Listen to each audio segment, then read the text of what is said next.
नमस्कार। Programme hello doctor विच दर्शकों का बहुत बहुत स्वागत। मैं डॉक्टर नरेश बटला।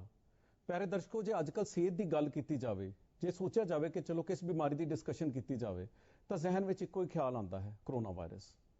जिस हिसाब से जिन्होंने देखो कोई माड़े मोटे लक्षण नाल आंदा है, उन्होंने वहम यह पै जाता कि मेरे शायद कोरोना तो नहीं है, मेरा कोरोना का टेस्ट करा दो। जो कोई मरीज तो दिखाण आता है, थोड़ा जिहा फीवर है, वो अपनी बीमारी की घट गल करता है, कोरोना वायरस की ज़्यादा करता है। इस बीमारी बारे जिहड़ी कि महामारी का रूप लै चुकी है, बड़े वहम भरम भी हैं। तो एक्चुअल च बीमारी की है, तो किस तरह का इलाज किया जाएगा, किद्दां ये फैलेगी, बड़ियां गल्लां डीप डिस्कशन की जरूरत है। तो इस विषय पर गलबात करने लई अज साडे दरम्यान मौजूद हैं डॉक्टर हरिंदर सिंह बेदी। डॉक्टर हरिंदर सिंह बेदी जिहड़े कि कार्डिक सर्जन हैं, एक वैल नोन कार्डिक सर्जन हैं। असीं हार्ट वाले डॉक्टर नूं इसलिए लिया है कि कोरोना वायरस ते हार्ट वाली डिजीज़ के पेशेंट का की ताल्लुक है, इस विषय पर भी असीं विस्तार नाल गल करांगे। तो आओ मुलाकात करते हैं डॉक्टर एच एस बेदी नाल। डॉक्टर साहब, प्रोग्राम हैलो डॉक्टर विच तुहाडा बहुत बहुत स्वागत है। सत श्री अकाल जी, एंड तुहाडे सारे दर्शकों नूं भी मेरा प्यार भरा वेरी वार्म निघा सत श्री अकाल। डॉक्टर साहब, आप सब तो पहला बेसिक जी गल ही शुरू करते हैं कि जिहड़ी कोरोना वायरस कोविड-19 जिहड़ा कि है डिजीज़ है, ये एक्चुअल वायरस किदां दा है ते डिजीज़ किदां हो रही है? देखो, वायरस एक छोटा जिहा ऑर्गेनिज्म होंदा है जी। ये साडे अख असीं देख भी नहीं सकते इहनूं माइक्रोस्कोप दा भी एक इलैक्ट्रॉन माइक्रोस्कोप होंदा है, ਉਹਦੇ अंदर देख सकांगे जी। ये कीटाणु बेसिकली साडे लंग्स दे अंदर, साडे नोज दे अंदर आ जाता है तो उत्थे रेप्लीकेट करता है। मतलब जिस तरह कोई पैरासाइट होंदा है, जिस तरह कोई जीव है जो साडे अंदर ही अपने आप नूं प्रोलॉन्ग करता है जी। ते ਉਹਦੇ ਕਾਰਨ ਸਾਡਾ ਜਿਹੜਾ ਮੇਨ ਨੁਕਸਾਨ ਸਾਡੋ ਹੁੰਦਾ ਹੈ ਉਹ ਸਾਡੇ ਲੰਗਸ ਵਿੱਚ, ਸਾਡੇ ਫੇਫੜਿਆਂ 'ਚ ਹੁੰਦਾ ਹੈ ਜੀ। ਫੇਫੜੇ ਦੇ ਅੰਦਰ ਰਿਐਕਸ਼ਨ ਹੁੰਦਾ ਹੈ ਜਿਹਨੂੰ ਕਿ ਸਾਈਟੋਕਾਈਨ ਸਟॉर्म ਕਹਿੰਦੇ, ਜਿਸ ਤਰ੍ਹਾਂ ਕਿ ਤੂਫਾਨ ਆ ਗਿਆ ਐਕਚੁਅਲੀ ਇਟ ਇਜ਼ ਅ ਤੂਫਾਨ। ਹਾਂਜੀ। ਐਂਡ ਇਸ ਤੂਫਾਨ 'ਚ ਜਿਹੜਾ ਲੰਗ ਹੈ ਪੂਰਾ ਪਾਣੀ 'ਚ ਭਰ ਜਾਂਦਾ ਹੈ ਤੇ ਜਿਸ ਤਰ੍ਹਾਂ ਅਸੀਂ ਆਪਣੇ ਹੀ ਸਿਕ੍ਰੀਸ਼ਨ ਵਿੱਚ ਡੁੱਬ ਰਹੇ ਹਾਂ। ਓਕੇ जी। लंग तो है साडे, फेफड़े है पर वो ऑक्सीजन नहीं लै सक रहे हाँ जी हाँ जी वातावरण तो ਇਹਦਾ ਜਿਹੜਾ मेन कारण मौत का या बीमारी का है कि फेफड़े ਜਿਹੜੇ हैं साडे डैमेज हो जाते हैं ते ऑक्सीजन साडी बॉडी ਨੂੰ नहीं पहुंचती। हाँ जी। ये डॉक्टर साहब ਆਪਾਂ चलो ये बीमारी क्योंकि आप थोड़े जिहे पॉजिटिव नोट ना लईए कि ਇਹਦੀ ਡੈਥ ਇੰਨੇ ਜ਼ਿਆਦਾ इंसीडेंस नहीं हैं पर ਇਹ फैल बहुत ज़्यादा रही है। रोज़ ही सुनने में आंदा कि उत्थे 50 पॉजिटिव आ गए जी, उत्थे 30 पॉजिटिव आ गए। ਜਿਹੜੀ ਆਮ ਜਿਹੜੀ ਜਨਤਾ ਵਾ ਕਈ ਵਾਰੀ ਏਸਿਮਟੋਮੈਟਿਕ ਹੀ ਹੁੰਦੀ ਹੈ, ਉਹਦੇ ਵਿੱਚ ਕੋਈ ਲੱਛਣ ਹੀ ਨਹੀਂ ਨਜ਼ਰ ਆਉਂਦਾ। ਤੇ ਇਹ ਜਿਹੜਾ ਕੋਰੋਨਾ ਵਾਇਰਸ ਹੈ ਇਹ ਬਗੈਰ ਲੱਛਣ ਦੇ ਕਿਸ ਤਰ੍ਹਾਂ ਫੈਲਦਾ ਹੈ?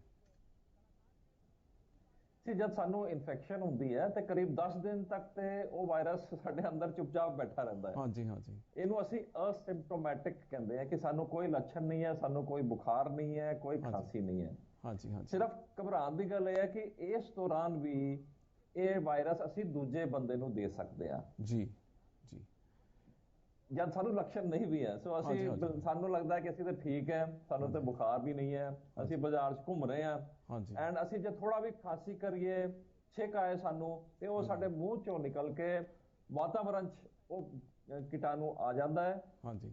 ਇਹਦੇ ਹੁਣ ਅੱਛੇ ਗੱਲ ਵੀ ਹੈ, ਕੁਝ ਨੈਗੇਟਿਵ ਪੁਆਇੰਟਸ ਵੀ ਹੈ। ਨੈਗੇਟਿਵ ਹੈਗਾ ਕਿ ਇਹ ਜਦ ਆ ਕੇ ਕਿਸੇ ਚੀਜ਼ ਤੇ ਗਿਰਦਾ ਹੈ ਉੱਥੇ ਅਪ ਟੂ 2 ਡੇਜ਼ 3 ਦਿਨ 4 ਦਿਨ ਤੱਕ ਉਹ ਜਿੰਦਾ ਰਹਿ ਸਕਦਾ ਹੈ, ਉਹਦੇ ਬਾਅਦ ਉਹਦੀ ਮੌਤ ਹੋ ਜਾਂਦੀ ਹੈ। ਜੀ ਜੀ। ਸੋ ਜੇ ਉਸ ਦੌਰਾਨ ਸਾਡਾ ਦੂਜੇ ਬੰਦੇ ਦਾ ਹੱਥ ਉੱਥੇ ਲੱਗਿਆ, ਹਾਂਜੀ, ਸਪੋਜ਼ ਅਸੀਂ ਕਹੀਏ ਲਿਫਟ ਦਾ ਬਟਨ ਹੈ, ਮੈਨੂੰ ਇਨਫੈਕਸ਼ਨ ਹੈ, ਮੈਨੂੰ ਖਾਂਸੀ ਆਈ, ਮੇਰੇ ਹੱਥ ਵਿੱਚ ਕੀਟਾਣੂ ਆਇਆ, ਮੈਂ ਲਿਫਟ ਦਾ ਬਟਨ ਦਬਾਇਆ, ਹਾਂਜੀ ਹਾਂਜੀ, ਮੈਂ ਚਲਾ ਗਿਆ ਜਿੱਥੇ ਵੀ ਜਾਣਾ ਸੀਗਾ, ਹਾਂਜੀ, ਜਦ ਦੂਜਾ ਬੰਦਾ ਆਇਆ ਉਹਨੇ ਵੀ ਉਸੇ ਲਿਫਟ ਦਾ ਬਟਨ ਦਬਾਇਆ ਤਾਂ ਉਹ ਕੀਟਾਣੂ ਇਮੀਡੀਏਟਲੀ ਉਹਦੇ ਬੋਡੀ ਵਿੱਚ ਐਂਟਰ ਕਰ ਜਾਏਗਾ। ਹੁਣ ਐਂਟਰ ਕਿਸ ਤਰ੍ਹਾਂ ਕਰੇਗਾ?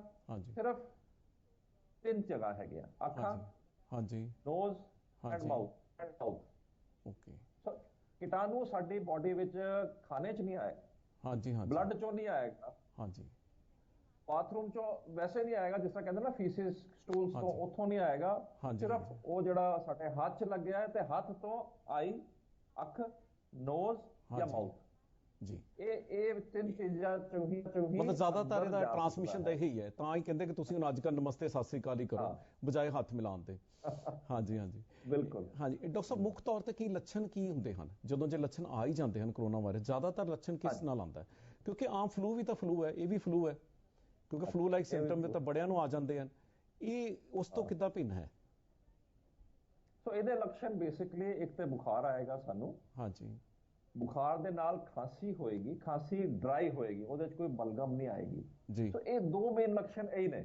ਤਦੇ ਅਸੀਂ ਜਦ ਇਹਨੂੰ ਡਾਇਗਨੋਜ਼ ਜਾਂ ਡਿਟੈਕਟ ਕਰਨਾ ਹੈ, ਸਪੋਜ਼ 1000 ਬੰਦਿਆਂ 'ਚ, ਤਾਂ ਅਸੀਂ ਸਿਰਫ ਬੰਦੇ ਤੈਨਾਤ ਕਰ ਦਿੰਦੇ ਹਾਂ ਥਰਮੋਮੀਟਰ ਨਾਲ, ਕਿ ਜੇ ਕਿਸੇ ਨੂੰ ਬੁਖਾਰ ਹੈ ਤੇ ਉਹਨੂੰ ਅਸੀਂ ਫਿਰ ਅੱਗੇ ਇਨਵੈਸਟੀਗੇਟ ਕਰੀਏ। ਸੋ ਲੱਛਣ ਤੁਸੀਂ ਪੁੱਛਿਆ, ਬੁਖਾਰ ਤੇ ਖਾਂਸੀ ਬਗੈਰ ਬਲਗਮ ਦੇ, ਇਹ ਮੇਨ ਲੱਛਣ ਹੈ ਇਹਦੇ। ਤੇ ਹੋਰ ਲੱਛਣ ਵੀ ਹੋ ਸਕਦੇ ਹੈ ਕਿ ਸਾਨੂੰ ਲੂਜ਼ ਮੋਸ਼ਨ ਆ ਜਾਏ, ਡਾਇਰੀਆ ਜਿਹਨੂੰ ਕਹਿੰਦੇ ਆ, ਉਹ ਹੋ ਸਕਦਾ ਹੈ। ਸਾਨੂੰ ਫੀਲਿੰਗ ਆਫ ਮਸਲ ਵਿੱਚ ਕ੍ਰੈਂਪ ਆ ਜਾਏ, ਉਹ ਸੈਕੰਡਰੀ ਲੱਛਣ ਹੈ ਜੀ। ਮੇਨ ਹੈ ਬੁਖਾਰ ਤੇ ਖਾਂਸੀ ਤੇ ਗਲਾ ਖਰਾਬ ਹੋਣਾ ਜਿੱਦਾਂ ਜੀ, ਗਲਾ ਖਰਾਬ ਹੋਣਾ। ਹਾਂਜੀ, ਡਾਕਟਰ ਸਾਹਿਬ ਕਹਿੰਦੇ ਕਿ ਅੱਜ ਕੱਲ੍ਹ ਜਿਹੜਾ ਲੱਛਣ ਜਿਹੜਾ ਮੇਨ ਇੱਕ ਹੋਰ ਆ ਰਿਹਾ ਕਿ ਬੰਦੇ ਦੀ ਲਾਸ ਆਫ ਸਮੈਲ ਹੋ ਜਾਂਦੀ, ਉਹਨੂੰ ਬਸ ਟੇਸਟ ਆਉਣਾ ਬੰਦ ਹੋ ਜਾਂਦਾ। ਇਹ ਇੱਕ ਬੜਾ ਵੱਡਾ ਲੱਛਣ ਅੱਜ ਕੱਲ੍ਹ ਕਹਿ ਰਹੇ ਕਿ ਇਹ ਵੀ ਇੱਕ ਕੋਰੋਨਾ ਵਾਇਰਸ ਦਾ ਲੱਛਣ ਆ ਰਿਹਾ ਮੇਨ। ਹਾਂ, ਇੱਕ ਹੋਰ ਨया ਲੱਛਣ ਜਿਹੜਾ ਦੇਖਿਆ ਲੋਕਾਂ ਨੇ ਕਿ ਸਾਡੇ ਫਿੰਗਰ ਵਿੱਚ ਜਾਂ ਪੈਰ 'ਚ ਟਿੰਗਲਿੰਗ, ਜਿਸ ਤਰ੍ਹਾਂ ਕੋਈ ਸੂਈ ਚੁਭ ਹੋ ਰਿਹਾ ਹੋਵੇ, ਹਾਂਜੀ, ਉਹ ਵੀ ਲੱਛਣ ਇੱਕ ਨया ਲੱਛਣ ਹੈ। ਜਿਸ ਤਰ੍ਹਾਂ ਦੇਖੋ, ਇਸ ਬਿਮਾਰੀ ਦਾ ਅੱਜ ਤੋਂ ਨਵੰਬਰ 2019 ਤੋਂ ਪਹਿਲੇ ਪਤਾ ਹੀ ਨਹੀਂ ਸੀਗਾ। ਸੋ ਹੁਣ ਜਿਸ ਤਰ੍ਹਾਂ ਮਰੀਜ਼ ਅਸੀਂ ਡਾਕਟਰ ਦੇਖ ਰਹੇ ਹਾਂ, ਤੇ ਹੋਰ ਲੱਛਣ ਇਹਦੇ ਉੱਤੇ ਕਿਤਾਬਾਂ ਲਿਖੀਆਂ ਜਾਣਗੀਆਂ। ਹਾਲੇ ਤੱਕ ਸਾਨੂੰ ਕੁਝ ਬਹੁਤ ਜ਼ਿਆਦਾ ਇਹਦੇ ਬਾਰੇ ਨਹੀਂ ਪਤਾ ਹੈ। ਹਾਂਜੀ, ਇਹ ਡਾਕਟਰ ਸਾਹਿਬ ਜਿੱਦਾਂ ਹੁਣ ਆਮ ਮੌਸਮ ਬਦਲ ਰਿਹਾ ਹੈਗਾ, ਅਸਥਮਾ ਦੇ ਪੇਸ਼ੈਂਟ, COPD ਦੇ ਪੇਸ਼ੈਂਟ, ਕਈ ਜ਼ੁਕਾਮ ਵਾਲੇ ਪੇਸ਼ੈਂਟ ਵੀ ਜਿਨ੍ਹਾਂ ਨੂੰ ਸੀਜ਼ਨਲ ਵੇਰੀਏਸ਼ਨ ਹੁੰਦੀ ਹੈ, ਫਲੂ ਲਾਈਕ ਲੱਛਣਾਂ ਨਾਲ ਪੇਸ਼ੈਂਟ ਆ ਜਾਂਦਾ ਹੈ, ਉਹਨੂੰ ਤੇ ਆਪਾਂ ਕਰੋਨਾ ਵਾਇਰਸ ਦੇ ਲੱਛਣਾਂ ਨੂੰ ਕਿੱਦਾਂ ਡਿਫਰੈਂਸ਼ੀਏਟ ਕਰਾਂਗੇ ਕਿ ਇਹਦਾ ਚਾਂਸ ਕਰੋਨਾ ਵਾਇਰਸ ਹੋਣ ਦਾ ਘੱਟ ਹੈ, ਕਿ ਕੀ ਆਪਾਂ ਮੰਨ ਕੇ ਚੱਲੀਏ ਕਿ ਸਾਰਿਆਂ ਦੇ ਕਰੋਨਾ ਟੈਸਟ ਕਰਾਏ ਜਾਣ? ਕਿਉਂਕਿ ਇਹ ਬੜਾ ਵੱਡਾ ਇੱਕ ਵਿਸ਼ਾ ਹੈ। ਹਾਂਜੀ, ਯੈਸ, ਬੇਸਿਕਲੀ ਤੇ ਫਾਈਨਲ ਡਾਇਗਨੋਸਿਸ ਤੇ ਕਰੋਨਾ ਦਾ ਟੈਸਟ ਤੋਂ ਹੀ ਹੋਣਾ ਹੈ ਜੀ, ਕਿਉਂਕਿ 90% ਤੋਂ ਜ਼ਿਆਦਾ ਬੰਦਿਆਂ 'ਚ ਬਿਮਾਰੀ ਵੀ ਆਏਗੀ, ਉਹਨਾਂ ਨੂੰ ਕੋਈ ਲੱਛਣ ਨਹੀਂ ਹੋਏਗਾ। ਸੋ ਅਨਲੈਸ ਅਸੀਂ ਟੈਸਟ ਕਰਾਂਗੇ, ਸਭ ਤੁਹਾਨੂੰ ਪਤਾ ਚੱਲੇਗਾ ਕਿ ਇਹ ਬੰਦਾ ਨਾਰਮਲ ਹੈਗਾ, ਪਰ ਇਹਦੇ 'ਚੋਂ ਬੈਕਟੀਰੀਆ, ਇਹਦੇ 'ਚੋਂ ਵਾਇਰਸ, ਬੈਕਟੀਰੀਆ ਨਹੀਂ ਹੈ, ਵਾਇਰਸ ਹੈ।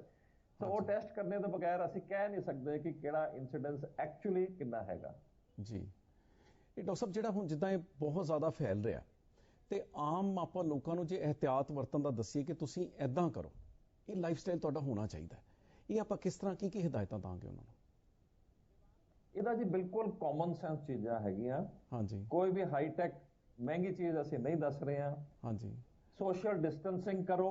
ਹਾਂਜੀ, ਜੋ ਮੈਂ ਦੱਸਿਆ ਕਿ ਜਿਹੜਾ ਖਾਂਸੀ ਕਰਾਂਗੇ ਤੇ ਉਹ ਕੀਟਾਣੂ ਬਾਹਰ ਆਉਂਦਾ ਹੈ, ਇਹ ਕੀਟਾਣੂ 1 ਮੀਟਰ ਤੱਕ ਜਾ ਸਕਦਾ ਹੈ ਜੀ, ਹਵਾ ਦੇ ਅੰਦਰ ਜੀ, ਉਸ ਤੋਂ ਜ਼ਿਆਦਾ ਨਹੀਂ ਜਾਏਗਾ, ਉਸ ਤੋਂ ਜਾ ਕੇ ਥੱਲੇ ਗਿਰ ਜਾਂਦਾ ਹੈ। ਸੋ 1 ਮੀਟਰ ਦੀ ਦਾਇਰਾ ਅਸੀਂ ਰੱਖੀਏ ਹਾਂਜੀ ਆਪਸ ਵਿੱਚ, ਇਹਨੂੰ ਸੋਸ਼ਲ ਡਿਸਟੈਂਸਿੰਗ ਕਹਿੰਦੇ ਆ। ਹਾਂਜੀ, ਦੂਜਾ ਇੱਕ ਬੜੀ ਅਜੀਬ ਜੀ ਗੱਲ ਹੈ ਕਿ ਇੰਨਾ ਖਤਰਨਾਕ ਵਾਇਰਸ ਹੈ, ਪਰ ਇਹਦਾ ਜਿਹੜਾ ਥੋੜਾ ਜਿਹਾ ਮੈਂ ਦੱਸਦਾ, ਇਹਦਾ ਦਿਖਦਾ ਕਿਹੋ ਜਿਹਾ ਹੈ, ਇਹ ਗੋਲ ਹੁੰਦਾ ਹੈ, ਤੇ ਇਹਦੇ ਚਾਰੋਂ ਤਰਫ ਜਿਸ ਤਰ੍ਹਾਂ ਕਿ ਸਪਾਈਕਸ ਹੁੰਦੇ ਆ, ਨਿਸ਼ਾਨ ਹੁੰਦੇ ਆ ਜੀ, ਐਂਡ ਤਦੇ ਇਹਦਾ ਨਾਮ ਕੋਰੋਨਾ ਹੈ ਕਿ ਇਹਨੂੰ ਕਹਿੰਦੇ ਹੈ ਕਿ ਕਰਾਊਨ ਵਰਗਾ ਦਿਖ ਰਿਹਾ ਹੈ, ਜਿਸ ਤਰ੍ਹਾਂ ਕਿ ਤਾਜ ਹੈ। ਓਕੇ ਜੀ, ਸੋ ਤਦੇ ਇਹਦਾ ਕੋਰੋਨਾ ਹੈ। ਨਾ ਅੱਛੀ ਗੱਲ ਕੀ ਹੈ ਕਿ ਇਹਦਾ ਜਿਹੜਾ ਗੋਲਾ ਹੈਗਾ, ਹਾਂਜੀ, ਉਹਦਾ ਜਿਹੜਾ ਕੈਪਸੂਲ ਹੈ, ਹਾਂਜੀ, ਉਹ ਕੈਪਸੂਲ ਜੇ ਸਾਬੁਨ ਉਹਨੂੰ ਟੱਚ ਵੀ ਕਰੇਗਾ, ਉਹ ਕੈਪਸੂਲ ਟੁੱਟ ਜਾਂਦਾ ਹੈ ਜੀ, ਐਨੋ ਵਾਇਰਸ ਮਰ ਜਾਂਦਾ ਹੈ ਜੀ। ਸੋ ਇਹ ਦੇਖੋ ਕਿ ਕਿੰਨਾ ਖਤਰਨਾਕ ਵਾਇਰਸ ਇੱਕ ਸਾਬੁਨ ਨਾਲ ਮਰ ਸਕਦਾ ਹੈ। ਹਾਂਜੀ, ਤਦੇ ਅਸੀਂ ਕਹਿੰਦੇ ਹਾਂ ਕਿ ਜਿੰਨੀ ਵਾਰੀ ਕਿਸੇ ਚੀਜ਼ ਨੂੰ ਤੁਸੀਂ ਟੱਚ ਕਰੋ, ਕਿਸੇ ਹੈਂਡਲ ਨੂੰ ਜਾਂ ਕਿਚਨ ਵਿੱਚ ਜਾਂ ਕਿਸੇ ਚੀਜ਼ ਨੂੰ, ਤੁਸੀਂ ਹਰ 15-20 ਮਿੰਟ, ਅੱਧੇ ਘੰਟੇ ਬਾਅਦ ਚੰਗੀ ਤਰ੍ਹਾਂ ਹੱਥ ਸਾਬੁਨ ਨਾਲ ਧੋਵੋ ਜੀ। ਦੂਜੀ ਗੱਲ ਹੈ, ਜੇ ਬਾਈ ਚਾਂਸ ਤੁਹਾਡੇ ਕੋਲ ਸਾਬੁਨ ਪਾਣੀ ਨਹੀਂ ਹੈਗਾ, ਦੈਨ ਸੈਨੀਟਾਈਜ਼ਰ ਜਿਹੜਾ ਬੋਤਲ 'ਚ ਆਉਂਦਾ ਹੈ, ਐਲਕੋਹਲ 60% ਐਲਕੋਹਲ ਹੁੰਦਾ ਹੈ, ਉਹ ਇਸਤੇਮਾਲ ਕਰੋ। ਬਟ ਪਹਿਲਾ ਚੋਇਸ ਸਾਡਾ ਹੈਗਾ ਸਾਬੁਨ ਤੇ ਪਾਣੀ ਜੀ। ਤੇ ਐਂਡ ਜੇ ਤੁਸੀਂ ਮੈਨੂੰ ਟਾਈਮ ਦਿਓ, ਮੈਂ ਤੁਹਾਨੂੰ 1 ਸੈਕਿੰਡ 'ਚ 20 ਸੈਕਿੰਡ 'ਚ ਦੱਸ, ਇਹ ਜ਼ਰੂਰ ਦੱਸੋ ਕਿਉਂਕਿ ਇਹ ਬਹੁਤ ਇੰਪੋਰਟੈਂਟ ਹੈ। ਤੁਸੀਂ 20 ਸੈਕਿੰਡ ਹੱਥ ਧੋਣੇ ਕਹਿੰਦੇ, ਤੇ ਇਹ hand washing the technique is very important. ਜ਼ਰੂਰ ਦੱਸੋ ਡਾਕਟਰ ਸਾਹਿਬ।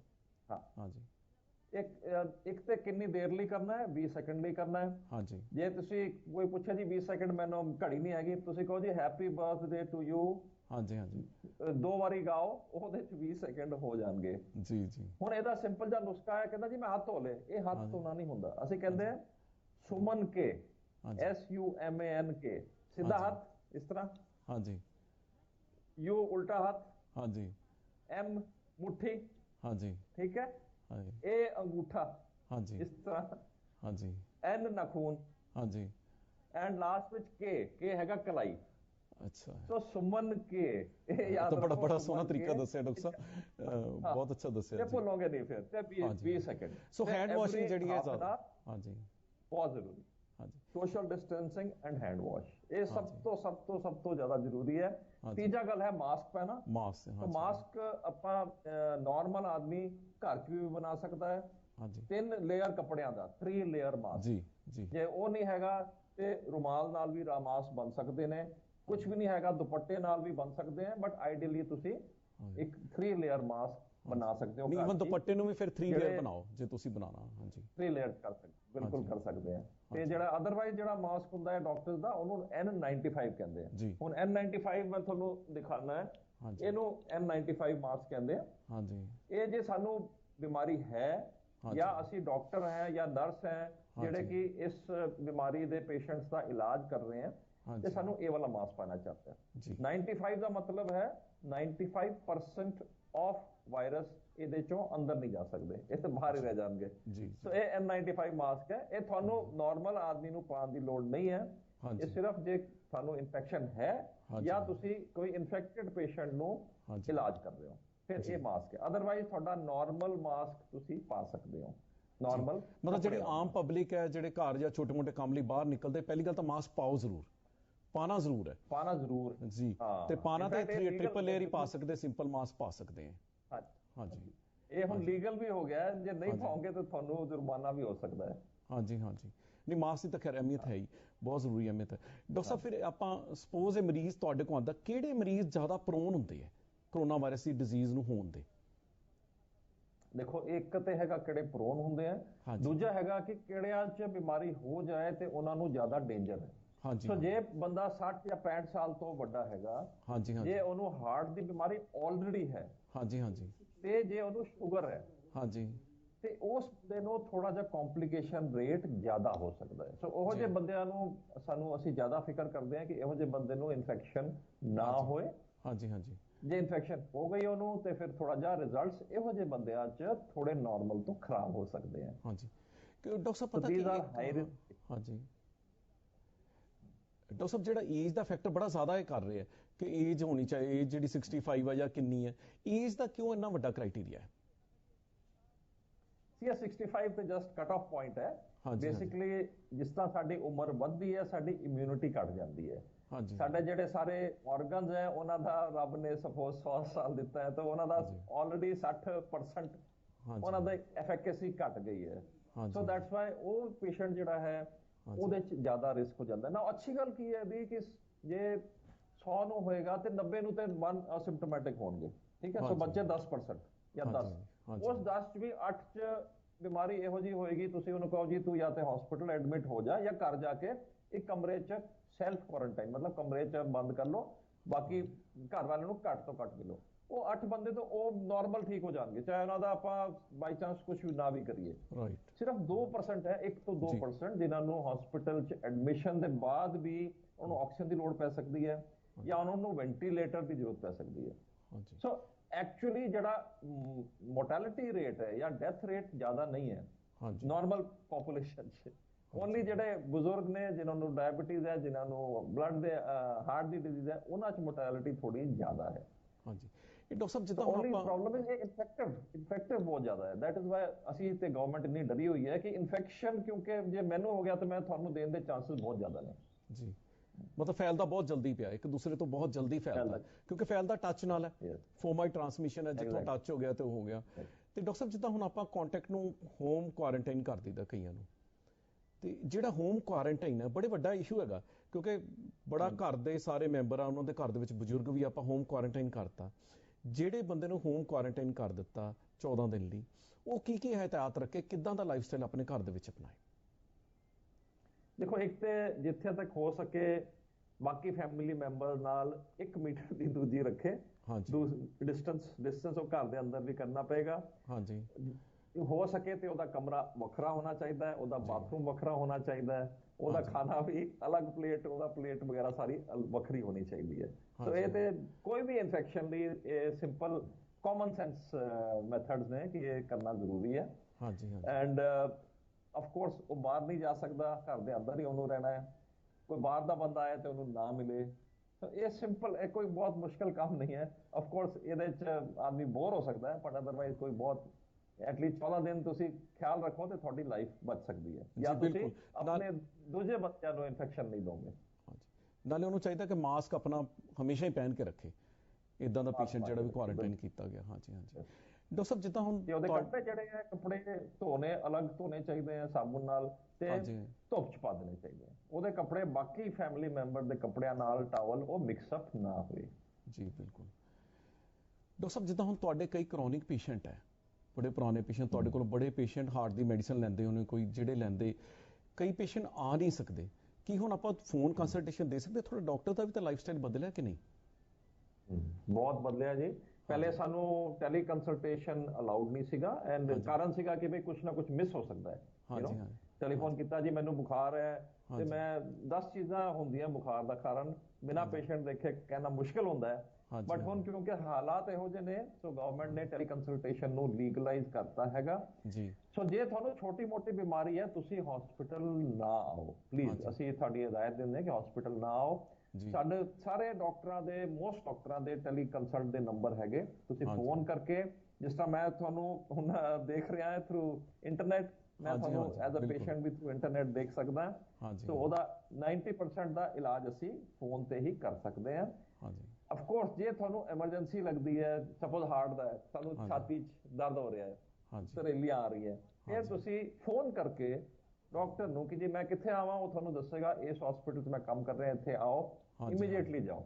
ਇਹ ਡਬਲ ਐਜ ਸੋਰਡ ਹੈ। ਕਈ ਪੇਸ਼ੈਂਟ ਨੂੰ ਬਿਮਾਰੀ ਹੁੰਦੀ ਹੈ, ਕਹਿੰਦੇ ਨਹੀਂ ਅਸੀਂ ਤੇ ਕਿਤੇ ਜਾ ਹੀ ਨਹੀਂ ਸਕਦੇ। ਉਹਦੇ ਕਾਰਨ ਸਾਡੇ ਹੁਣ ਰੀਸੈਂਟਲੀ ਕੁਝ ਪੇਸ਼ੈਂਟ ਆਏ ਆ ਜਿਹੜੇ ਥੋੜਾ ਲੇਟ ਆਏ ਜੀ। ਸੋ ਇਹ ਵੀ ਨਾ ਕਰੋ ਕਿ ਮੈਨੂੰ ਬਿਮਾਰੀ ਹੈ ਤੇ ਮੈਂ ਡਾਕਟਰ ਨੂੰ ਨਾ ਫੋਨ ਕਰਾਂ। ਤੁਹਾਨੂੰ ਫੋਨ ਕਰੋ, ਕੋਈ ਪ੍ਰੋਬਲਮ ਨਹੀਂ, ਡਾਕਟਰ ਕੋ ਮਾਈਂਡ ਨਹੀਂ ਕਰੇਗਾ, ਫੋਨ ਜ਼ਰੂਰ ਕਰ ਸਕਦੇ ਹੋ। ਐਂਡ ਜੇ ਐਮਰਜੈਂਸੀ ਲੱਗੇ ਤੇ ਹਸਪੀਟਲ ਫੋਨ ਕਰਕੇ ਹਸਪੀਟਲ ਆ ਜਾਓ। ਹਾਂਜੀ। ਇਹ ਡਾਕਟਰ ਸਾਹਿਬ, ਜਿਹੜਾ ਪੇਸ਼ੈਂਟ ਕਹਿੰਦੇ ਕਿ ਹਾਰਟ ਦੇ, ਜਿੱਦਾਂ ਤੁਸੀਂ ਹਾਰਟ ਸਪੈਸ਼ਲਿਸਟ ਹੋ, ਹਾਰਟ ਦੇ ਪੇਸ਼ੈਂਟ ਤੇ ਬਹੁਤ ਜਲਦੀ ਅਸਰ ਕਰਦਾ, ਮਤਲਬ ਦੇ ਆਰ ਮੋਰ ਵਲਨਰੇਬਲ, ਤੇ ਉਹਨਾਂ 'ਚ ਕੰਪਲਿਕੇਸ਼ਨ ਦੇ ਚਾਂਸ ਜ਼ਿਆਦਾ ਹੈ। ਹਾਰਟ ਤੇ ਕਿਸ ਤਰ੍ਹਾਂ ਹਾਰਟ ਡਿਜ਼ੀਜ਼ ਤੇ ਜ਼ਿਆਦਾ ਅਸਰ ਕਰਦਾ ਜਿਹੜੇ ਹਾਰਟ ਪੇਸ਼ੈਂਟਸ? ਦੇਖੋ, ਹਾਰਟ 'ਚ ਇਹ ਦੇਖਿਆ ਗਿਆ ਹੈ ਕਿ ਵਾਇਰਸ ਦੇ ਕਾਰਨ ਹਾਰਟ ਅਟੈਕ, ਜੇ ਪਹਿਲੇ ਤਾਂ ਇਹ ਹੈ ਕਿ ਹਾਰਟ ਡਿਜ਼ੀਜ਼ ਵਾਲੇ ਪੇਸ਼ੈਂਟ ਨੂੰ ਵਾਇਰਸ ਕੋਈ ਜਲਦੀ ਨਹੀਂ ਫੜਦਾ, ਇਹ ਗੱਲ ਨਹੀਂ ਹੈ। ਸਾਰਿਆਂ ਬੰਦਿਆਂ ਨੂੰ ਇੱਕੋ ਜਿਹਾ ਮੰਨਦਾ ਹੈ, ਫੜਨਾ ਤਾਂ ਉਸ ਤਰ੍ਹਾਂ ਹੀ। ਬਟ ਜੇ ਹਾਰਟ ਵਾਲੇ ਨੂੰ ਹਾਰਟ ਵਾਲੇ ਨੂੰ ਜੇ ਹੋ ਗਈ ਇਨਫੈਕਸ਼ਨ, ਤੇ ਉਹਦਾ ਹਾਰਟ ਅਟੈਕ ਦਾ ਚਾਂਸ ਜ਼ਿਆਦਾ ਹੁੰਦਾ ਹੈ। ਹਾਂਜੀ। ਉਹ ਜਿਹੜਾ ਇਨਫਲੇਮੇਸ਼ਨ ਕਰ ਦਿੰਦਾ, ਕੀ ਕਹਿੰਦਾ ਇਨਫਲੇਮੇਸ਼ਨ ਮਤਲਬ ਸੋਜਿਸ਼ ਕਰ ਦਿੰਦਾ ਹੈ ਹਾਰਟ ਦੀ ਨਾੜੀਆਂ ਦੇ ਅੰਦਰ। ਹਾਂਜੀ। ਸੋ ਹਾਰਟ ਐਂਡ ਇਹੋ ਜਿਹੇ ਪੇਸ਼ੈਂਟ ਨੂੰ ਅਸੀਂ ਮਨਾ ਨਹੀਂ ਕਰਦੇ, ਅਸੀਂ ਹਸਪੀਟਲ ਐਡਮਿਟ ਕਰਦੇ ਹਾਂ, ਉਹਦੇ ਪ੍ਰੋਪਰ ਟੈਸਟ ਕਰਕੇ, ਜੇ ਉਹਦਾ ਬਾਈਪਾਸ ਸਰਜਰੀ ਕਰਨੀ ਹੈ, ਉਹਦਾ ਜੇ ਬਲੂਨਿੰਗ ਕਰਨੀ ਹੈ, ਜਾਂ ਉਹਨੂੰ ਸਿਰਫ ਦਵਾਈ ਦੇਣੀ ਹੈ, ਉਹ ਕੀਤਾ ਜਾਂਦਾ ਹੈ। ਇਹਦੇ ਲਈ ਹਸਪੀਟਲ ਨੇ, ਹਰੇਕ ਹਸਪੀਟਲ ਨੇ ਜਾਂ ਗਵਰਨਮੈਂਟ ਨੇ ਕੋਈ ਸਪੈਸੀਫਿਕ ਹਸਪੀਟਲ ਰੱਖੇ ਨੇ ਜਿਹਦੇ 'ਚ ਅਰੇਂਜਮੈਂਟ ਹੈਗਾ। ਤੁਸੀਂ ਕਹੋਗੇ ਅਰੇਂਜਮੈਂਟ ਕੀ ਚਾਹੀਦਾ ਹੈ ਜੀ? ਸਪੈਸ਼ਲ ਅਰੇਂਜਮੈਂਟ ਚਾਹੀਦਾ ਹੈ ਕਿ ਇੱਕ ਤੇ ਉਸ ਪੇਸ਼ੈਂਟ ਤੋਂ ਮੈਨੂੰ, ਡਾਕਟਰ ਨੂੰ ਇਨਫੈਕਸ਼ਨ ਨਾ ਹੋ ਜਾਏ, ਮੇਰੀ ਨਰਸ ਨੂੰ ਨਾ ਹੋ ਜਾਏ, ਐਂਡ ਦੂਜਾ ਬਾਈ ਚਾਂਸ ਜੇ ਮੈਂ ਇਨਫੈਕਸ਼ਨ ਹੈ, ਜੇ ਮੈਨੂੰ ਪਤਾ ਨਹੀਂ ਹੈ, ਜਿਸ ਤਰ੍ਹਾਂ ਅਸਿਮਪਟੋਮੈਟਿਕ ਹੈ, ਤੇ ਮੇਰੇ ਤੋਂ ਵੀ ਉਹ ਪੇਸ਼ੈਂਟ ਨੂੰ ਨਾ ਲੱਗ ਜਾਏ। ਸੋ ਇਹਦੇ ਲਈ PPE ਕਿਟ ਕਹਿੰਦੇ, ਪਰਸਨਲ ਪ੍ਰੋਟੈਕਸ਼ਨ ਇਕਵਿਪਮੈਂਟ। ਇਹ ਤੁਸੀਂ ਦੇਖਿਆ ਹੋਣਾ ਅੱਜ ਕੱਲ੍ਹ ਪਲਾਸਟਿਕ ਦਾ ਹੁੰਦਾ ਪੂਰਾ, ਉੱਥੇ ਤੋਂ ਲੈ ਕੇ ਥੱਲੇ ਤੱਕ, ਐਂਡ ਇਹ ਮਾਸਕ ਹੁੰਦਾ ਜੋ ਮੈਂ ਤੁਹਾਨੂੰ ਦੱਸਿਆ ਸੀ, N95 ਮਾਸਕ, ਐਂਡ ਇਹ ਇਕਵਿਪਮੈਂਟ ਪਾ ਕੇ ਅਸੀਂ ਪੇਸ਼ੈਂਟ ਦਾ ਇਲਾਜ ਕਰ ਸਕਦੇ ਹਾਂ। ਇਹ ਗੱਲ ਨਹੀਂ ਹੈ ਕਿ ਪੇਸ਼ੈਂਟ ਨੂੰ ਜੇ ਸਪੋਜ਼ ਉਹਨੂੰ ਸਪੋਜ਼ ਚਾਕੂ ਲੱਗਿਆ ਛਾਤੀ 'ਚ, ਤੇ ਉਹਨੂੰ ਇਹ ਥੋੜੀ ਕਹਾਂਗੇ ਬਈ ਹਾਲੇ ਘਰ ਬੈਠ। So he has to come, we have, ਅਸੀਂ ਪ੍ਰੀਕਾਸ਼ਨ ਲੈ ਕੇ ਉਹਦਾ ਇਲਾਜ, ਉਹਦਾ ਆਪਰੇਸ਼ਨ, ਉਹਦੀ ਦਵਾਈਆਂ ਕਰਦੇ ਹਾਂ। ਤੇ ਇਹ ਨਾ ਸੋਚੋ ਕਿ ਮੈਂ ਹਸਪੀਟਲ ਜਾ ਨਹੀਂ ਸਕਦਾ, ਤੁਸੀਂ ਹਸਪੀਟਲ ਆ ਸਕਦੇ ਹੋ, ਇਹੋ ਜਿਹੀ ਕੋਈ ਗੱਲ ਨਹੀਂ ਹੈ। ਇੱਕ ਡਾਕਟਰ ਸਾਹਿਬ ਦੇਖਣ ਵਿੱਚ ਆਇਆ ਨਾ, ਜਦੋਂ ਦਾ ਪਤਾ ਲੱਗਾ, ਅਮਰੀਕਾ ਦੇ ਪ੍ਰੈਜ਼ੀਡੈਂਟ ਨੇ ਵੀ ਅਨਾਉਂਸ ਕੀਤਾ ਕਿ HCQ ਜਿਹੜੀ ਟੈਬਲੇਟ ਹੈ, ਹਾਈਡਰੋਕਸੀਕਲੋਰੋਕੀਨ, ਉਹ ਪ੍ਰੋਫਿਲੈਕਸਿਸ ਲੈ ਲਓ, ਉਹਦਾ ਰੋਲ ਹੈਗਾ, ਤੇ ਮਾਰਕੀਟ 'ਚ ਲੋਕਾਂ ਨੇ ਆਪਣੇ ਆਪ ਹੀ ਖਰੀਦ ਲਈ, ਕਾਫੀ ਲੋਕਾਂ ਨੇ। ਕਿੰਨੀ ਕੁ ਸੇਫ ਹੈ ਡਾਕਟਰ ਸਾਹਿਬ ਇਹ ਲੈਣੀ, ਤੇ ਕਿਹਨੂੰ ਲੈਣੀ ਚਾਹੀਦੀ ਹੈ ਮੈਡੀਸਨ? ਦੇਖੋ, ਸਭ ਤੋਂ ਪਹਿਲੀ ਗੱਲ ਤੇ ਹੈ ਕਿ ਇਹ ਦਵਾਈ ਤੁਸੀਂ ਜਾਂ ਮੈਂ ਸਿੱਧਾ ਜਾ ਕੇ ਕੈਮਿਸਟ ਤੋਂ ਨਹੀਂ ਲੈ ਸਕਦਾ। ਇਹ ਜੀ ਲੀਗਲੀ ਜੇ ਨਹੀਂ ਹੈ ਤੇ ਅਸੀਂ ਗਵਰਨਮੈਂਟ ਨੂੰ ਰਿਕੁਐਸਟ ਕੀਤੀ ਹੈ ਕਿ ਇਹ ਪ੍ਰਾਵਧਾਨ ਹੋਣਾ ਚਾਹੀਦਾ ਹੈ। ਜਿਹਨੂੰ ਕਹਿੰਦੇ ਓਵਰ ਦਾ ਕਾਊਂਟਰ, OTC, ਓਵਰ ਦਾ ਕਾਊਂਟਰ ਡਰੱਗ ਨਹੀਂ ਹੈ। ਕਿਉਂਕਿ ਜੇ ਮੈਂ ਲੈ ਲਈ ਤੇ ਮੈਨੂੰ ਕੋਈ ਹਾਰਟ ਦੀ ਸਪੋਜ਼ ਇੱਕ QT ਇੰਟਰਵਲ ਦੀ ਕੋਈ ਬਿਮਾਰੀ ਹੁੰਦੀ ਹੈ, ਜੇ ਮੈਨੂੰ ਉਹ ਹੈਗੀ ਤੇ ਮੇਰੀ ਇਹਦੇ ਨਾਲ ਡੈਥ ਵੀ ਹੋ ਸਕਦੀ ਹੈ ਜੀ। ਸੋ ਦਵਾਈ ਉਸੇ ਨੂੰ ਦੇਣੀ ਹੈ ਜਿਹੜਾ ਡਾਕਟਰ ਦੇਖੇ, ਐਡਵਾਈਸ। ਨਾ ਡਾਕਟਰ ਕਿਹੜੇ ਬੰਦੇ ਨੂੰ ਐਡਵਾਈਸ ਕਰੇਗਾ? ਨੰਬਰ 1 ਹੈ ਕਿ ਜਿਹਨੂੰ ਇਨਫੈਕਸ਼ਨ ਹੋ ਗਈ ਹੈ, ਨੰਬਰ 2 ਹੈ ਕਿਸੇ ਹੋਰ ਡਾਕਟਰ ਨੂੰ ਜਾਂ ਨਰਸ ਨੂੰ ਜੋ ਇਸ ਇਨਫੈਕਟਡ ਪੇਸ਼ੈਂਟ ਦਾ ਇਲਾਜ ਕਰ ਰਿਹਾ ਹੈ। ਸੋ ਬੇਸਿਕਲੀ ਦੋ ਹੀ ਬੰਦੇ ਹੈ, ਜਿਨ੍ਹਾਂ ਨੂੰ ਇਹ ਦਵਾਈ ਦੇਣੀ ਚਾਹੀਦੀ ਹੈ। ਇੱਕ ਮਰੀਜ਼ ਜਿਹਦਾ ਡਾਇਗਨੋਸਡ ਹੈ, ਦੂਸਰਾ ਜਿਹੜਾ ਬੰਦਾ ਉਸ ਮਰੀਜ਼ ਨੂੰ ਦੇਖ ਰਿਹਾ। ਸਪੋਜ਼ ਤੁਸੀਂ ਘਰ ਵੀ ਹੋ ਤੇ ਤੁਹਾਡੇ ਫੈਮਿਲੀ ਮੈਂਬਰ ਨੂੰ ਜੋ ਨਰਸਿੰਗ ਕੇਅਰ ਦੇ ਰਿਹਾ ਜੀ, ਹਾਂ। ਅਦਰਵਾਈਜ਼ ਨਾਰਮਲ ਬੰਦੇ ਨੂੰ ਪ੍ਰੋਫਿਲੈਕਸਿਸ ਦਾ ਐਟ ਦ ਮੋਮੈਂਟ ਕੋਈ ਵੀ ਰੋਲ ਨਹੀਂ ਹੈ। ਸੋ ਪਲੀਜ਼ ਇਹਦੀ ਲੋੜ ਤੁਹਾਨੂੰ ਭੱਜ ਕੇ ਖਰੀਦਣ ਦੀ ਲੋੜ ਨਹੀਂ ਹੈ ਇਸ ਦਵਾਈ ਦੀ। ਹੋਰ ਵੀ ਡਾਕਟਰ ਸਾਹਿਬ ਕਈ ਮੈਡੀਸਨ ਜਿੱਦਾਂ ਹੈਗਾ, ਕੋਈ ਮੈਡੀਸਨ ਦਾ ਪ੍ਰੀਵੈਂਸ਼ਨ ਹੈ ਕਿ ਇਹਨਾਂ ਦਿਨਾਂ 'ਚ ਜਾਂ ਵਾਇਰਸ ਦੇ ਵਿੱਚ ਮੈਡੀਸਨ ਨਹੀਂ ਲੈਣੀ ਚਾਹੀਦੀ? ਅਸੀਂ ਹਾਲੇ ਕੋਈ ਵੀ, ਜੇ ਤੁਹਾਨੂੰ ਕੋਈ ਬਿਮਾਰੀ ਹੈ ਉਹਦਾ ਇਲਾਜ ਚੱਲ ਰਿਹਾ, ਉਹ ਕੰਟੀਨਿਊ ਕਰੋ। ਹਾਂਜੀ, ਬਟ ਵਾਇਰਸ ਦੇ ਲਈ ਇੱਕ ਤੇ ਪ੍ਰੀਵੈਂਸ਼ਨ ਦੀ ਕੋਈ ਦਵਾਈ ਸਾਡੇ ਐਲੋਪੈਥੀ 'ਚ ਨਹੀਂ ਹੈ। ਹਾਂਜੀ ਹਾਂਜੀ, ਟ੍ਰੀਟਮੈਂਟ ਲਈ ਵੀ ਹਾਲੇ ਕਈ ਐਂਟੀਵਾਇਰਲ ਡਰੱਗਸ ਦਾ ਟ੍ਰਾਇਲ ਹੋਇਆ ਹੈ। ਹਾਂਜੀ ਹਾਂਜੀ, ਇੱਕ ਡਰੱਗ ਹੈ ਜਿਹਦਾ ਕਿ ਰਿਜ਼ਲਟਸ, ਸ਼ੁਰੂ ਦੇ ਰਿਜ਼ਲਟਸ ਬੜੇ ਅੱਛੇ ਨੇ ਐਂਡ ਇਹ ਅਵੇਲੇਬਲ ਹੋ ਰਿਹਾ ਹੈ। ਤੇ ਜਿਹੜਾ ਪੇਸ਼ੈਂਟ ਨੂੰ ਬਿਮਾਰੀ ਹੈ, ਜੋ ਅਕਿਊਟ ਬਿਮਾਰੀ ਹੈ, ਉਹਦੇ 'ਚ ਅਸੀਂ ਇਹ ਦੇ ਰਹੇ ਹਾਂ ਹੁਣ ਅੱਜ ਕੱਲ੍ਹ ਐਂਟੀਵਾਇਰਲ। ਜਿਸ ਤਰ੍ਹਾਂ ਐਂਟੀਬਾਇਓਟਿਕ ਹੁੰਦਾ ਹੈ ਬੈਕਟੀਰੀਆ ਦੇ ਅਗੇਂਸਟ, ਇਹ ਐਂਟੀਵਾਇਰਲ ਹੈ ਵਾਇਰਸ ਦੇ ਅਗੇਂਸਟ। ਸੋ ਇਹ ਬਟ ਅਗੇਨ ਇਹਨੂੰ ਕਹਿੰਦੇ ਵਰਕ ਇਨ ਪ੍ਰੋਗਰੈਸ, ਕਿ ਹਾਲੇ ਇਹਦਾ ਸਾਨੂੰ ਨੌਲੇਜ ਹੋ ਰਹੀ ਹੈ। ਸਿਰਫ ਪ੍ਰੋਬਲਮ ਹੈ ਕਿ ਜਿਸ ਤਰ੍ਹਾਂ ਨੌਲੇਜ ਹੋ ਰਹੀ ਹੈ, ਜੇ ਆਪਾਂ ਵੇਟ ਕਰਾਂਗੇ, ਨਾਰਮਲੀ ਅਸੀਂ 1 ਸਾਲ ਵੇਟ ਕਰਦੇ ਹਾਂ, ਦਵਾਈ ਦਿੰਦੇ ਹਾਂ, ਉਹਦੇ 'ਚ ਅਸਰ ਦੇਖਦੇ ਹਾਂ, ਉਹ ਸਾਡੇ ਕੋਲ ਹੁਣ ਟਾਈਮ ਨਹੀਂ ਹੈ। ਸੋ ਥੋੜਾ ਜਿਹਾ ਰਿਸਕ ਲੈ ਕੇ ਅਸੀਂ ਜਿਹੜੀ ਦਵਾਈ ਸਾਨੂੰ ਲੱਗਦਾ ਹੈ ਕਿ ਸ਼ਾਇਦ ਅੱਛੀ ਠੀਕ ਹੋਏ, ਜਿਸ ਤਰ੍ਹਾਂ ਐਂਟੀਵਾਇਰਲ ਡਰੱਗ ਮੈਂ ਦੱਸ ਰਿਹਾ, ਉਹ ਅਸੀਂ ਫਿਰ ਪੇਸ਼ੈਂਟ ਨੂੰ ਦੇ ਦਿੰਦੇ ਹਾਂ। ਦੇਖਿਆ ਜਾਵੇ ਤਾਂ ਪੇਸ਼ੈਂਟ ਦੀ ਕੇਅਰ ਹੈ ਬੇਸਿਕਲੀ ਕੇਅਰ ਜੀ। ਇਸ ਨੂੰ ਦੇਖਿਆ ਜਾਏ ਪ੍ਰੈਕਟੀਕਲੀ ਹਾਲੇ ਕੋਈ ਮੈਡੀਸਨ ਕਲੀਅਰ ਕੱਟ ਨਹੀਂ ਹੈ ਇਹਦੇ ਲਈ, ਬਸ ਪ੍ਰੀਵੈਂਸ਼ਨ ਹੀ ਇਹਦਾ ਇਲਾਜ ਹੈ ਇੱਕ ਤਰ੍ਹਾਂ ਦਾ। ਵੈਕਸੀਨ ਜ਼ਰੂਰ ਆ ਰਹੀ ਹੈ। ਹਾਂਜੀ, ਅਗੇਨ ਮੈਂ ਤੁਹਾਨੂੰ ਦੱਸਾਂਗਾ ਕਿ ਵੈਕਸੀਨ ਜਿਹੜੀ ਹੈ ਇਹਨੂੰ ਡਿਵੈਲਪ ਹੋਣ 'ਚ 2-3 ਸਾਲ ਲੱਗਦੇ ਆ, ਬਟ ਕਿਉਂਕਿ ਗਵਰਨਮੈਂਟ ਇਹਦੇ 'ਚ ਇੰਟਰਸਟਿਡ ਹੈ, ਅਸੀਂ ਇੰਟਰਸਟਿਡ ਹੈ, ਸੋ ਮੈਨੂੰ ਉਮੀਦ ਹੈ ਕਿ ਸੈਪਟੈਂਬਰ ਤੱਕ ਇੱਕ ਵੈਕਸੀਨ ਇਹਦੀ ਆ ਜਾਏਗੀ। ਐਂਡ ਇਹਦੀ ਅੱਛੀ ਗੱਲ ਇਹ ਹੈ ਕਿ ਇਹ ਵੈਕਸੀਨ ਹੋ ਸਕਦਾ ਰਿਸਰਚ USA 'ਚ ਹੋ ਰਹੀ ਹੋ, ਬਟ ਬਣੇਗੀ ਇੰਡੀਆ 'ਚ ਹੀ maximum. Serum institute of India is one of the best vaccine institutes in the world, ਦੁਨੀਆ ਦੀ ਸਭ ਤੋਂ ਬਿਹਤਰੀਨ ਹੈ। ਸੋ ਉੱਥੋਂ ਆਲਰੇਡੀ ਜੋ ਮੈਨੂੰ ਨੌਲੇਜ ਹੈ ਕਿ ਕੁਝ USA ਤੋਂ ਆਰਡਰ ਆਏ ਨੇ ਕਿ ਇਹ ਸਾਡਾ ਕੰਪੋਜੀਸ਼ਨ ਇਹ ਹੈ, ਇਹ ਤੁਸੀਂ ਬਣਾਓ ਜੀ। ਸੋ ਇਹ ਮੈਨੂੰ ਲੱਗਦਾ ਸੈਪਟੈਂਬਰ ਤੱਕ ਸਾਨੂੰ ਵੈਕਸੀਨ ਆ ਜਾਏਗੀ, ਜਿਸ ਤਰ੍ਹਾਂ ਸਾਨੂੰ ਜਿਹਦੇ ਨਾਲ ਪ੍ਰੀਵੈਂਸ਼ਨ ਹੋ ਸਕਦਾ ਹੈ। ਜਿਸ ਤਰ੍ਹਾਂ ਫਲੂ ਦਾ ਪ੍ਰੀਵੈਂਸ਼ਨ ਦੀ ਕੁਝ ਫਲੂਜ਼ ਦੀ ਵੈਕਸੀਨ ਹੈਗੀ। ਜਦ ਵੀ ਠੰਡ ਦਾ ਮੌਸਮ ਹੁੰਦਾ ਹੈ, ਅਸੀਂ ਸਪੈਸ਼ਲੀ ਬਜ਼ੁਰਗਾਂ ਨੂੰ ਫਲੂ ਵੈਕਸੀਨ ਦਿੰਦੇ ਹਾਂ। ਸੋ ਇਸ ਤਰ੍ਹਾਂ ਦਾ ਹੀ ਕੋਈ ਕੋਰੋਨਾ ਵੈਕਸੀਨ ਵੀ ਆਏਗਾ। ਮੈਂ ਬਹੁਤ ਪੋਜ਼ਿਟਿਵ ਹਾਂ, ਜ਼ਰੂਰ ਆਏਗਾ। ਇਹ ਤਾਂ ਹੈ। ਤੇ ਡਾਕਟਰ ਸਾਹਿਬ, ਇਹ ਜਿੱਦਾਂ ਹੁਣ ਅਲਟੀਮੇਟਲੀ ਦਾ ਐਂਡ ਕੀ ਹੈ? ਸਪੋਜ਼ ਵੈਕਸੀਨੇਸ਼ਨ ਤੁਸੀਂ ਕਹਿ ਤਾਂ ਸੈਪਟੈਂਬਰ ਤੱਕ ਆਏਗੀ, ਪਰ ਜਿਸ ਹਿਸਾਬ ਨਾਲ ਕਹਿੰਦੇ ਕਿ ਸਾਲ ਵੀ ਲੱਗ ਸਕਦਾ ਹੈ। ਇਹ ਜਿਹੜਾ ਲਾਈਫ ਸਟਾਈਲ ਆਮ ਬਦਲ ਗਿਆ, ਡਾਕਟਰਸ ਦਾ ਵੀ ਬਦਲ ਗਿਆ, ਪੇਸ਼ੈਂਟਸ ਦਾ ਵੀ ਬਦਲ ਗਿਆ, ਆਮ ਲਿਵਿੰਗ ਸਟਾਈਲ ਵੀ ਬਦਲ ਗਿਆ, ਇਹ ਕਿੰਨੀ ਦੇਰ ਚੱਲੇਗਾ, ਕਿਸ ਤਰ੍ਹਾਂ ਚੱਲੇਗਾ? ਕੀ ਇਹ ਹਮੇਸ਼ਾ ਲਈ ਬਣੇਗਾ ਹੁਣ? ਮੈਨੂੰ ਲੱਗਦਾ ਹੈ ਇਹ ਰੱਬ ਤੋਂ ਕਹਿ ਲਓ, ਨੇਚਰ ਤੋਂ ਕਹਿ ਲਓ, ਹਾਂਜੀ, ਇਹ ਅਰਥ ਤੋਂ ਕਹਿ ਲਓ ਕਿ ਇਹ ਸਾਡੇ ਲਈ ਵਾਰਨਿੰਗ ਸੀਗੀ ਕਿ ਬਈ ਤੁਹਾਡਾ ਲਾਈਫ ਸਟਾਈਲ ਠੀਕ ਨਹੀਂ ਹੈਗਾ, ਬੜਾ ਅਨਨੈਚੁਰਲ ਹੈਗਾ। ਤੁਸੀਂ ਆਪਣੇ ਆਪ ਨੂੰ ਵੀ ਡੈਮੇਜ ਕਰ ਰਹੇ ਹੋ ਤੇ ਅਰਥ ਨੂੰ, ਦੁਨੀਆ ਨੂੰ, ਧਰਤੀ ਨੂੰ ਡੈਮੇਜ ਕਰ ਰਹੇ ਹੋ। ਸੋ ਮੈਨੂੰ ਲੱਗਦਾ ਹੈ ਕਿ ਜੋ ਵੀ ਚਲੋ ਹੋਇਆ, ਖਰਾਬ ਹੋਇਆ, ਪਰ ਇਹਦਾ ਸਾਨੂੰ ਪੋਜ਼ਿਟਿਵ ਪੁਆਇੰਟ ਲਈਏ ਕਿ ਜਿਹੜਾ ਸਾਡਾ ਲਾਈਫ ਸਟਾਈਲ ਹੈ ਹੁਣ ਕਿੰਨਾ ਕੁ ਬੈਟਰ ਹੋ ਰਿਹਾ ਹੈ। ਤੁਸੀਂ ਬਾਹਰ ਦੇਖੋ ਤੇ ਧੂੰਆਂ ਨਹੀਂ ਦਿਖਦਾ ਜੀ, ਬਿਲਕੁਲ, ਚਿੜੀਆਂ ਆ ਗਈਆਂ ਹੈ, ਮੌਸਮ ਕਿੰਨਾ ਸਾਫ਼ ਹੋ ਗਿਆ ਹੈ। ਸੋ ਕੁਝ ਇਹਦੇ ਪਲੱਸ ਪੁਆਇੰਟਸ ਵੀ ਹੈ ਐਂਡ ਇਹਨੂੰ ਅਸੀਂ ਪੋਜ਼ਿਟਿਵ ਵੇ 'ਚ ਹੀ ਲੈਣਾ ਚਾਹੀਦਾ ਹੈ ਕਿ ਇਹ ਮੰਨ ਲਈਏ ਕਿ ਇਹ ਵਾਰਨਿੰਗ ਸੀਗੀ ਰੱਬ ਤੋਂ ਕਿ ਬੰਦਾ ਸੁਧਰ ਜਾਓ, ਨਹੀਂ ਤਾਂ ਫਿਰ ਮੁਸ਼ਕਿਲ ਹੋ ਜਾਣੀ ਹੈ। ਸੋ ਇਹ ਲਾਈਫ ਸਟਾਈਲ ਚੇਂਜ ਤੇ ਸਾਨੂੰ, ਅਸੀਂ ਦੇਖੋ ਚਾਹੇ ਕਰੋਨਾ ਨਹੀਂ ਵੀ ਸੀਗੀ, ਅਸੀਂ ਤਦ ਵੀ ਕਹਿੰਦੇ ਸੀ ਕਿ ਵੀ ਲਾਈਫ ਸਟਾਈਲ ਤੁਹਾਡਾ ਠੀਕ ਨਹੀਂ ਹੈ। ਅਸੀਂ ਐਕਸਰਸਾਈਜ਼ ਵੀ ਨਹੀਂ ਕਰਦੇ ਹਾਂ, ਅਸੀਂ ਦੌੜਦੇ ਰਹਿੰਦੇ ਹਾਂ, ਪਤਾ ਨਹੀਂ ਕਿਹੜੀ ਦੌੜ 'ਚ ਦੌੜ ਰਹੇ ਹਾਂ ਸਾਰੇ ਬੰਦੇ, ਤੁਸੀਂ ਵੀ, ਮੈਂ ਵੀ। ਸੋ ਹੋ ਸਕਦਾ ਹੈ ਕਿ ਇਸ ਬ੍ਰੇਕ ਨਾਲ ਅਸੀਂ ਸਾਡਾ ਮਾਈਂਡ ਸੈਟ ਥੋੜਾ ਇੰਪਰੂਵ ਹੋ ਜਾਏ। ਹਾਂਜੀ ਡਾਕਟਰ ਸਾਹਿਬ, ਜਾਂਦੇ ਤੇ ਸਾਡੇ ਦਰਸ਼ਕਾਂ ਨੂੰ ਕੋਈ ਛੋਟਾ ਜਿਹਾ ਸੰਦੇਸ਼ ਦਿਓ, ਕਿਉਂਕਿ ਬੜੇ ਜਿਹੜੇ ਘਰ ਆਉਂਦੇ, ਕੋਈ ਸਬਜ਼ੀ ਲੈਣ ਵਾਲਾ ਆਉਂਦਾ, ਕੁਛ ਆਉਂਦਾ, ਥੋੜੇ ਇਹਤਿਆਤ ਰੱਖ ਕੇ ਕਿਸ ਤਰ੍ਹਾਂ ਦਾ ਤੁਸੀਂ ਸੰਦੇਸ਼ ਦੇਣਾ ਚਾਹੋਗੇ? ਜੀ ਸੰਦੇਸ਼ ਇਹੀ ਹੈ ਕਿ ਕੋਈ ਘਬਰਾਉਣ ਦੀ ਗੱਲ ਨਹੀਂ ਹੈ। ਹਾਂਜੀ, ਇਹਨੂੰ ਹਵਾ ਨਾ ਬਣਾਓ, ਇਹ ਬਿਮਾਰੀ ਹੈਗੀ, ਫਲੂ ਹੈਗਾ। ਦੇਖੋ ਸਭ ਤੋਂ ਖਰਾਬ ਗੱਲ ਕੀ ਹੋ ਸਕਦੀ ਹੈ ਕਿ 100 ਚੋਂ 10 ਬੰਦਿਆਂ ਨੂੰ ਥੋੜੀ ਸੀਵੀਅਰ ਇਨਫੈਕਸ਼ਨ ਹੋਏਗੀ, ਉਹਨਾਂ ਚੋਂ 1 ਜਾਂ 2 ਨੂੰ ਜ਼ਿਆਦਾ ਸੀਵੀਅਰ ਹੋ ਸਕਦੀ ਹੈ, ਜਿਨ੍ਹਾਂ ਨੂੰ ਹਸਪੀਟਲ ਦੀ ਲੋੜ ਪਏਗੀ। ਪਰ ਇਹ ਨਹੀਂ ਚਾਹੁੰਦੇ ਅਸੀਂ ਕਿਸੇ ਨੂੰ ਵੀ ਇਨਫੈਕਸ਼ਨ ਹੋਏ। ਨਾ ਹੋਣ ਦਾ ਸਿਰਫ ਇਹ ਹੈ ਕਿ ਸੇਫ ਡਿਸਟੈਂਸਿੰਗ, ਹੱਥ ਧੋਣਾ, ਇਹ ਮਾਸਕ ਪਾਣਾ, ਇਹ ਸਾਡੇ ਹੱਥ 'ਚ ਸਿਰਫ ਇੰਨਾ ਕੁ ਹੈਗਾ। ਇਹ ਵੀ ਅਸੀਂ ਕਰੀਏ ਤੇ 99% ਡੈਮੇਜ ਤੋਂ ਬਚਿਆ ਜਾ ਸਕਦਾ ਹੈ। ਸੋ ਮੇਰਾ ਮੈਸੇਜ ਬੜਾ ਸਿੰਪਲ ਹੈ, ਮੈਂ ਕੋਈ ਦਵਾਈਆਂ ਦਾ ਨਹੀਂ ਕਹਿ ਰਿਹਾ, ਸਿੰਪਲ ਪ੍ਰੀਵੈਂਟਿਵ ਮੈਜਰਸ, ਇਹਦੇ ਨਾਲ ਸਾਡਾ ਸਿਹਤ ਵੀ, ਵੈਸੇ ਵੀ ਸਾਡੀ ਓਵਰਆਲ ਸਿਹਤ ਵੀ ਬੈਟਰ ਹੋ ਜਾਏਗੀ, ਪਲੱਸ ਅਸੀਂ ਵਾਇਰਸ ਤੋਂ ਬਚਾਂਗੇ। ਬਹੁਤ ਅੱਛਾ ਡਾਕਟਰ ਸਾਹਿਬ, ਬਹੁਤ ਸੋਹਣਾ ਸੰਦੇਸ਼ ਦਿੱਤਾ, ਬਹੁਤ ਅੱਛੀਆਂ ਗੱਲਾਂ ਕੀਤੀਆਂ। ਜੇ ਘਰ ਦੀ ਡਾਈਟ ਵੀ ਲਈ ਜਾਵੇ, ਇੱਕ ਅੱਛੀ ਤੇ ਹੈਲਦੀ ਡਾਈਟ, ਇਹਦਾ ਵੀ ਬਹੁਤ ਜ਼ਿਆਦਾ ਰੋਲ ਹੈ, ਵਿਟਾਮਿਨ ਸੀ ਦਾ ਬੜਾ ਰੋਲ ਹੈ। ਪਿਆਰੇ ਦਰਸ਼ਕੋ, ਉਮੀਦ ਹੈ ਤੁਸੀਂ ਇਸ ਟਾਕ ਦਾ ਪੂਰਾ ਫਾਇਦਾ ਉਠਾਇਆ ਹੋਵੇਗਾ। ਡਾਕਟਰ ਬੇਦੀ ਨੇ ਬਹੁਤ ਸੋਹਣੀਆਂ ਗੱਲਾਂ ਤੇ ਬਹੁਤ ਸੋਹਣੇ ਸੰਦੇਸ਼ ਦਿੱਤੇ। ਅਸੀਂ ਡਾਕਟਰ ਸਾਹਿਬ ਦਾ ਵੀ ਬਹੁਤ ਬਹੁਤ ਧੰਨਵਾਦ ਕਰਦੇ ਹਾਂ ਤੇ ਤੁਹਾਡਾ ਵੀ ਧੰਨਵਾਦ ਕਰਦੇ ਜਿਹੜੇ ਸਾਡੇ ਨਾਲ ਜੁੜੇ ਰਹੇ।